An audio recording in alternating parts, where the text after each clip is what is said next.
Comment réaliser un vase en crochet, ou plutôt un cache-vase en crochet? Vous êtes très nombreux à réaliser le kit de crochet bouquet de fleurs de chez Action grâce à ma vidéo, et en commentaire vous m'avez demandé comment réaliser ce vase. Eh bien je vais vous expliquer comment réaliser le vase et surtout avec quel fil au pluriel. Et c'est parti pour un tuto complet mais facile et accessible aux débutants. Pour réaliser le cache-vase en crochet, vous allez avoir besoin du récipient que vous voulez recouvrir. Vous voyez, celui-là, c'est un verre tout simple, qui a été un peu abîmé par le lave-vaisselle à force d'être lavé. Et donc, j'aimerais le cacher avec un ouvrage en crochet. Donc là, je vous montre tout de suite. On peut le faire plus ou moins haut. Et avec des interstices qui sont plus ou moins grands, ça va dépendre de la taille de votre crochet. Donc pour réaliser ce vase-là, j'ai utilisé ce qu'on appelle en anglais du t-shirt yarn. C'est exactement comme ça que ça s'appelle chez Action. Je vous montre la photo de la dernière étiquette. Et vous allez avoir le choix entre des crochets de plus ou moins grande taille.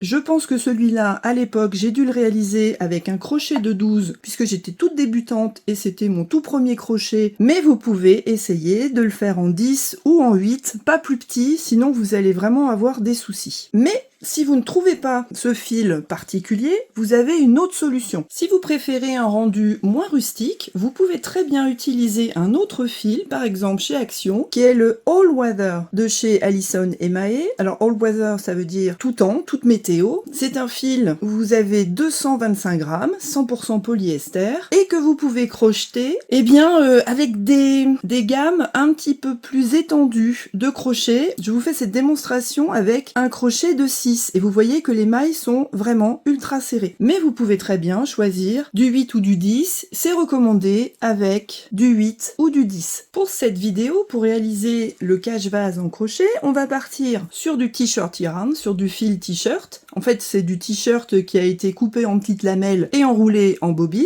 Donc c'est de la récup.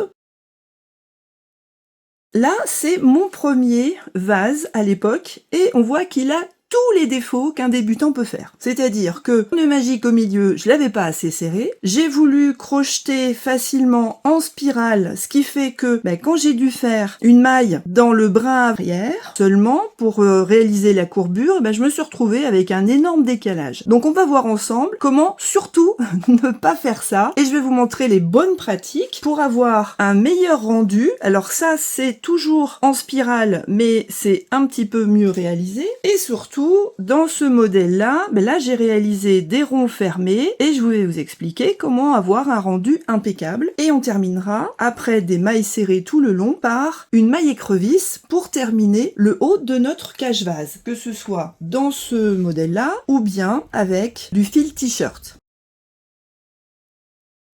Pour crocheter notre cache-vase, j'ai décidé de partir avec un fil t-shirt et un crochet de 10. Alors dans cette taille-là, les crochets sont nécessairement soit en plastique, soit en bambou. Le crochet de 12, c'est vraiment très très physique, c'est-à-dire que ça muscle les bras. Donc là, on va essayer de moins muscler pour la démonstration et on commence par un cercle magique. Donc le cercle magique pour les grands débutants, j'explique. Vous prenez votre fil sur la main opposée à votre crochet et puis vous enroulez en croix le fil autour de vos deux doigts.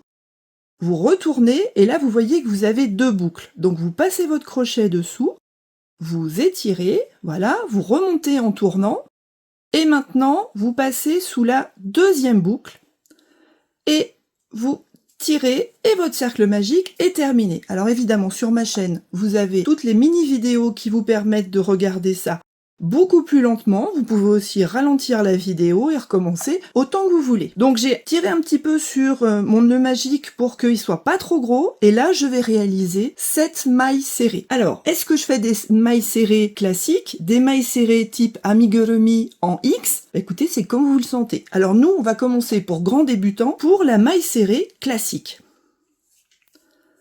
Voilà, je tire une boucle avec un jeté et avec un autre jeté.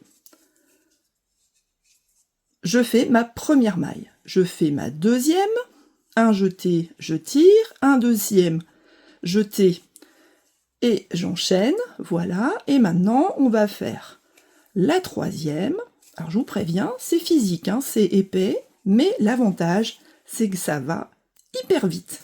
Voilà, maintenant, le cinquième. Tellement l'habitude de faire des mailles amigurumi que je suis bien partie. On resserre un petit peu pour pas avoir de problème avec ce petit bout qui serait trop court. Donc là, sixième et septième. Pourquoi 7 ? Parce qu'à l'époque, j'avais commencé avec 7 mailles, j'avais dû trouver un tuto qui disait de commencer comme ça. Pourquoi pas ? En tout cas, ça fonctionne. Donc je tire sur mon nœud magique, et là, je vais aller piquer pour faire une maille coulée dans la première des mailles qu'on a réalisées. Alors là, l'avantage, c'est qu'on voit super bien. 1, 2, 3, 4, 5, 6, 7. La première des 7 mailles, c'était celle-là. Alors, elle est toujours très serrée. Donc avec le gros crochet, on y va, hein, on y va franchement, et on réalise une maille coulée. Et là, ce qu'on peut faire, c'est continuer de tirer sur notre cercle magique pour essayer de fermer ici. Alors une fois n'est pas coutume, on va cette fois-ci travailler avec des rangs fermés. Donc là, le premier rang, je l'ai fermé, ma prochaine maille, ça va être celle-là. Contrairement à ce que je vous ai dit pour le petit lapin en crochet de chez Action, là on va monter d'un cran et on va réaliser une augmentation dans chacune des 7 mailles serrées qu'on a ici. Et on fermera notre rang. Donc première augmentation, 1 et 2 mailles dans la même maille. Ensuite c'est 3 et 4. 5, c'est physique, hein, et 6, mais ça va aller très très vite. 7 et 8. À chaque fois que je dis « et », c'est une maille dans la même maille qu'auparavant. 9 et 10, comme ça je ne me trompe pas. 11 et 12. Et les deux dernières mailles, 13 et 14. Puisque là, on a fait 7 mailles au début. Là, comment je vais rabouter cette maille-là à une autre? Eh bien, là, j'ai 1, 2, 3, 4, 5, 6, 7, 8, 9, 10, 11, 12, 13, 14. Ma première maille, c'est celle-là. Donc, je pique dedans et je réalise une maille coulée. Et là, je vérifie que j'ai toujours bien 14 mailles. 1, 2, 3, 4, 5, 6, 7, 8, 9, 10, 11, 12, 13, 14. Et là, vous voyez que cette maille-là, ici, elle ne compte pas. On va redémarrer ici. Mais avant de redémarrer, on va vérifier si finalement, on n'aurait pas besoin tout simplement d'attaquer les bords de notre vase. Alors comment je sais ça ? D'expérience, je sais que ici, ça dépasse un peu, et que quand je vais faire le prochain rang, si je travaille uniquement dans la maille arrière, on a ce fil-là qui va rester sur le fond de notre verre et celui-là qui va attaquer les bords. Donc, on va faire un essai, puisque votre verre n'est pas forcément de la même taille que le mien. Donc là, j'ai rabouté, je monte d'une maille, et je vais travailler uniquement mes 14 mailles serrées, mais dans le brin arrière. Donc, 1, 2, 3, 4, 5, 6, 7, 8, 9. Ça tourne un peu, mais on va remettre en forme. 10. 11. 12.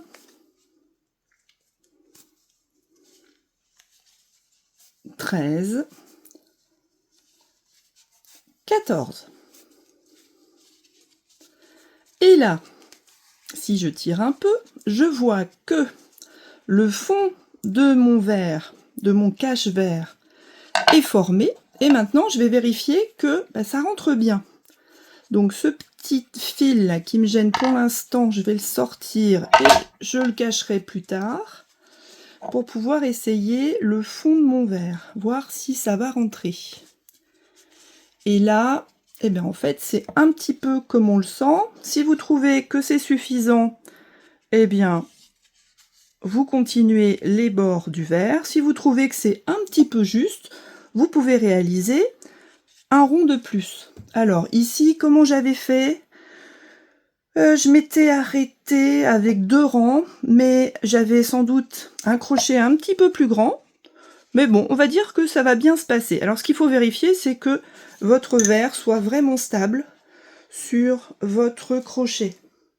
Et quand vous allez mettre plein d'eau dans votre vase, finalement, il va tenir beaucoup mieux. Attention aux tulipes, pour lesquelles on met vraiment un fond d'eau, qui sont très lourdes et qui vont faire basculer votre vase s'il est vraiment trop petit. C'est du vécu.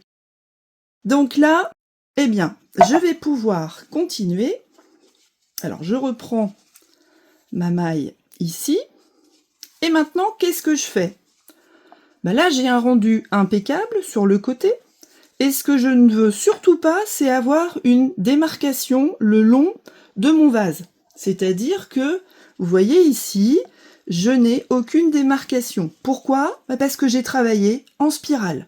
Donc maintenant qu'on a réalisé correctement le fond de notre verre et que sur les côtés ça va être impeccable, eh bien on va continuer en spirale. Et on continue en rattrapant la maille qui est ici, parce que vous voyez que celle-là, c'est une maille qui est intermédiaire, et je compte, ça va me faire 1, 2, 3, 4, 5, 6, 7, 8, 9, 10, 11, 12, 13, 14 mailles. J'ai bien mes 14 mailles, et celle-là, c'est juste une maille transitoire. Je vais continuer en spirale, autant que j'en ai besoin pour arriver à peu près par là, vers le verre. Généralement, on laisse le verre dépasser un petit peu, ça évite les problèmes au remplissage. Mais vous pouvez aller très très bien au bord. Et quand on se retrouve à ce niveau-là, je vous explique ensuite comment faire la finition avec la maille écrevisse. Bon courage, à tout de suite! Quelques minutes et 110 mailles plus tard, bon, ça sert à rien de compter les rangs, hein, il suffit d'arriver à peu près à la hauteur que vous voulez. Vous voyez que là, c'est assez serré, hein, c'est normal quand vous mettez le verre la première fois. Les autres, là, ils ont eu plusieurs années pour se faire autour du verre. Celui-là, il est tout neuf. Donc, c'est assez serré. Si vraiment c'est trop serré et que vous ne pouvez pas le rentrer, vous faites surtout un rang de plus ici à la base. C'est pas la peine de casser le verre dans votre main et de vous couper quand vous enfilez le verre à l'intérieur ou le pot à l'intérieur. Donc là, moi je suis arrivée à une bonne hauteur, c'est-à-dire qu'il me reste moins de 2 cm. Et je vais m'arrêter là, et maintenant je vais vous expliquer comment on continue, et surtout comment on termine. Là, j'ai travaillé en spirale, ce qui fait que c'est super, je n'ai absolument aucune démarcation, mais j'ai un décalage entre ce rang-là et celui-là. Donc, pour le minimiser, avant de commencer notre maille écrevisse, où on va travailler à l'envers, eh bien je vais tout simplement faire une maille coulée dans la prochaine maille pour essayer de rattraper au mieux ce petit décalage. Voilà, et vous verrez qu'à la fin, de toute façon, il ne se verra absolument plus. Donc maintenant, comment je fais ma maille écrevisse? La maille écrevisse, c'est comme une maille serrée, mais on pique dans la maille arrière plutôt que dans la maille avant. Donc on va reculer. Comment on fait pour reculer? Eh bien en fait, on prend notre crochet et en gardant ça avec un petit peu de mou, on pique dans la maille juste avant, celle qu'on vient de réaliser. On attrape par-dessus notre fil, on le remonte, et on se retrouve avec 2 boucles un peu croisées. Mais justement, on les laisse croiser. Et maintenant, on termine comme si c'était une maille serrée.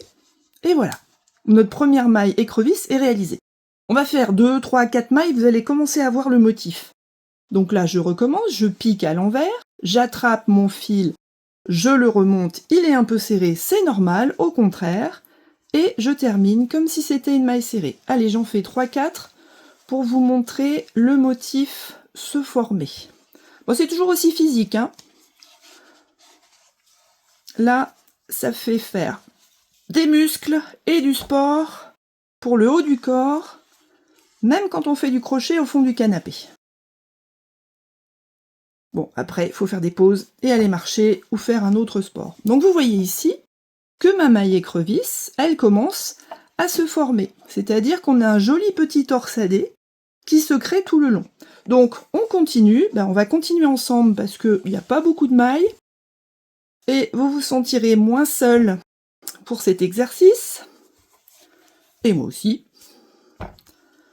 Voilà, on va terminer ensemble, surtout que quand on arrive à la fin, il va falloir savoir comment gérer la fin. Alors là, j'ai vraiment pas de chance. Ça fait 2 nœuds que j'ai en très peu de mètres de maille t-shirt. Le problème de la maille t-shirt, c'est que ce sont des t-shirts qui ont été découpés et on a souvent des nœuds. Donc on va essayer de le cacher au mieux. Puisque j'en ai déjà un à l'intérieur, qu'on voit plus parce que je me suis bien arrangée. Mais là, eh bien, on va s'arranger pour qu'il se voit le moins possible. Et donc, on s'arrange toujours pour le laisser à l'intérieur de notre ouvrage. Bon, là, ça tombe bien. Sinon, j'aurais serré un peu plus, desserré un peu plus pour que ça tombe juste. Donc, ok, on continue. Finalement, on a bien fait de le faire ensemble pour gérer les nœuds, puisqu'ils sont nombreux. Voilà, j'ai presque fini. Et comment je vais terminer ? Eh bien, il va falloir qu'on termine élégamment. Vous voyez que là, on revient quasiment à la maille, la première qu'on a réalisée. Donc, ici, vous voyez, on est encore trop court. On va piquer une maille de plus.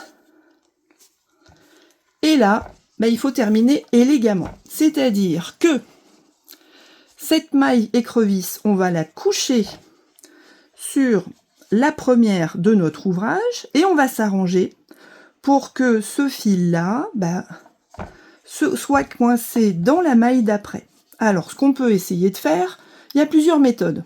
On peut essayer de passer notre crochet ici, d'attraper notre fil et le faire remonter ici. Et ensuite, s'arranger pour que ce fil-là se retrouve à un endroit sympathique. Donc on va couper notre fil. Donc vous voyez que c'est du fil de récupération. Malheureusement, j'ai pas vu avant qu'il était un peu sale. Aucun problème, hein. Ça passe en machine, c'est génial. Vous évitez le sèche-linge par contre, hein. Et donc là, je peux très bien envisager de faire passer ma boucle, puisque là il s'agit de la boucle entière, en serrant un peu à l'intérieur d'une des mailles pour revenir en arrière. Et, alors je vérifie que j'ai rien cassé de ce côté-là, non, c'est toujours joli. Et ensuite, je peux très bien faire passer mon fil à l'intérieur de ma boucle. Voilà. Donc comme ça, ma boucle, elle est terminée. Je vérifie que ici, c'est toujours esthétique. Et ce fil-là, je vais le faire passer sur plusieurs rangs ici. Alors, je vous conseille éventuellement de prendre, pas une aiguille, hein, parce que là, franchement, c'est très compliqué, mais de prendre un crochet plus petit. Là, j'ai pris un crochet de 6, alors que j'avais un 10 au départ. Voilà. Et je vais accrocher mon fil et le faire passer, c'est pas facile, hein, à l'intérieur de mes 3 boucles. Bon, voyez, 2, ça va. 3, j'ai été un petit peu trop gourmande. On va faire 3 et 4, ensuite ensemble, pour faire passer notre fil plus loin. Voilà. Donc là, ça va pas s'envoler, hein, ça va toujours être très très joli. On arrange un petit peu ici si on trouve que ça tire un peu trop. Voilà. Et ici, ce fil, ah bah tiens, on rejoint le nœud. Voilà.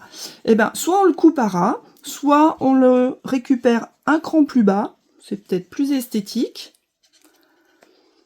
Et on va aller le coincer plus bas. Voilà, c'est difficile de rester dans le champ de la caméra pendant que je peine. Je peine, c'est dur, c'est normal. Bah écoutez, là ça suffit. Le mieux est l'ennemi du bien. Je coupe, ce qui fait que bah, la partie qui était un petit peu sale, puisque c'est de la récup, pour moi, un ouvrage que je n'aimais pas, que j'ai défait. Voilà. Et là, on a notre cache-vase qui est presque terminé parce qu'il reste le petit fil du fond. Alors le petit fil du fond, je le refais passer de l'autre côté avec mon crochet. Hop, je l'attrape. J'essaie de tirer au maximum pour avoir mon cercle magique pas trop gros ici, à la fin. Et ce fil-là, vous en faites ce que vous voulez. Soit vous le coupez un peu. Moi, je vais couper. On peut plus trop le couper à ras. On essaie de ne pas couper le vase à côté. Et il va s'arranger au fond. On fait un dernier essayage pour notre verre ou notre pot. Et là, tada! On a notre maille écrevisse qui est magnifique. Notre pot, alors on s'arrange pour l'écraser pour qu'il tienne bien. Et après, vous pouvez mettre à l'intérieur toutes les fleurs fraîches ou sèches que vous envisagez. Par exemple, le kit de crochet bouquet de fleurs de chez Action ou bien des fleurs du jardin. Tada!